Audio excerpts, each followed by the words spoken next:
জুলাই সনদ বাস্তবায়ন আদেশকে বাস্তবায়ন করার জন্য গণভোটের আয়োজন করা হয়েছিল। গণভোট অধ্যাদেশকে আমরা বাতিল করে দেই, তাহলে এটি বাংলাদেশের জনগণের সাথে এক ধরনের প্রতারণা করা। অন্তর্বর্তীকালীন সরকার যে শপথ পড়লেন, এই শপথ তো সংবিধানে নেই। যখন মনে চায় তখন হায়ার, যখন মনে চায় তখন ফায়ার করা যাবে না। মনে হচ্ছে সরকার র্যাকলেস, বেপরোয়া, ডেঞ্জারাস।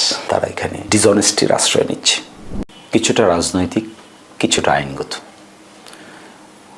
গণভোট অধ্যাদেশ এর অধীনে একটা গণভোট অনুষ্ঠিত হয়েছে, কিন্তু যেহেতু এটা একটা অধ্যাদেশ, সেই জন্য পার্লামেন্ট শুরুর দিন থেকে 30 দিনের ভিতরে এটি পার্লামেন্টে একটি সুরাহা হওয়ার বিধান আছে বাংলাদেশ সংবিধানের অনুচ্ছেদ 93 অনুযায়ী। এই উপলক্ষে সংসদে একটি বিশেষ কমিটি গঠিত হয়েছে এই 133টা অধ্যাদেশগুলোকে যাচাই বাছাই করে একটা রিপোর্ট দায়ের করার জন্য।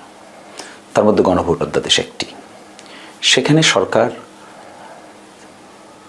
আইন মন্ত্রণালয়ের পক্ষ থেকে প্রস্তাব করেছে যে গণভোট অধ্যাদেশটি ল্যাপস করা যেতে পারে।